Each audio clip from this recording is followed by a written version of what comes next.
हम एक बार कहनी तो चाची के खड़ा हो गए। अरे कहनी है तो बड़ा अच्छा नमकीन बिस्किट पूरा खियनी हो चलवा बा।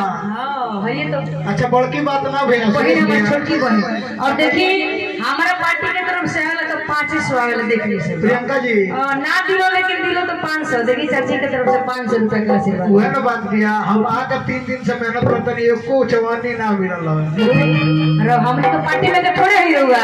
बड़की बात ना भैया प्रियंका जी एक सेकंड बड़की बात नहीं करत भैया। हां माई के दरबार में लाख रुपया से नीचे यहाँ तक का प्रोग्राम ना होला। लाख रुपया से नीचे तक का सब यूट्यूब पर सर्च कर देंगे। लेकिन वो एक कमेटी से हमार दीदार बाटे वो प्रेम बा हम चाहे नहीं कि जितना बढ़िया से बढ़िया बेहतर कम से कम पैसा में तो दिया सजाएंगे। लेकिन सही बात है समझ ली हम खाली पांडे जी बात एक बार कोई नहीं हम दौड़ चलिए नहीं बात सही बता। अभी पहली बार यहाँ से भेंट भइल बा हमरा पहला बार। लेकिन कहे के बाद लइका कहता कैसे हो कहता कि ये माई देखो कैसे हम तेरा मंदिर में आई तो हर मंदिर ऊंचा बा कि यार छोटे छोटे बाहुबली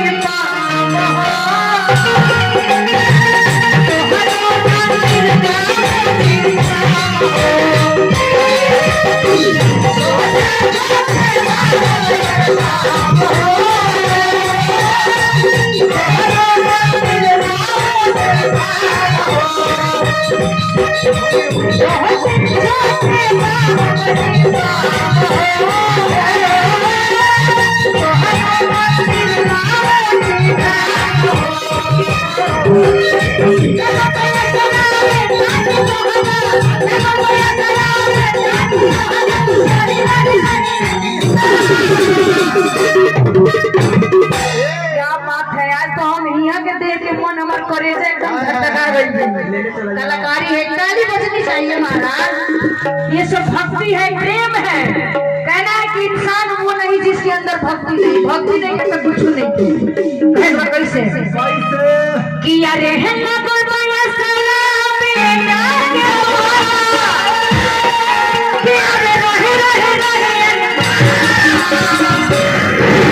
अब कैसे झूठ के घर पर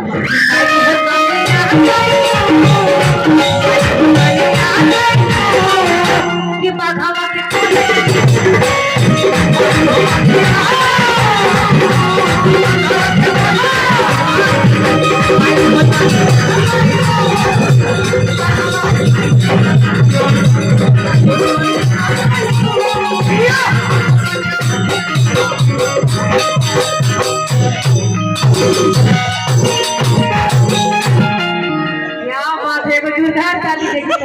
कलाकारी है सब देखिए माँ का आशीर्वाद है।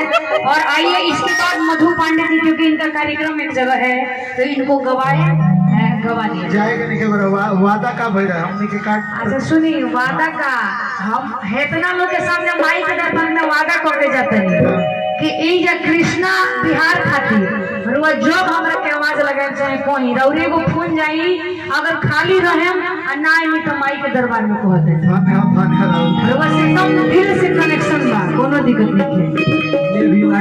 लेकिन जाए मत मधु जी से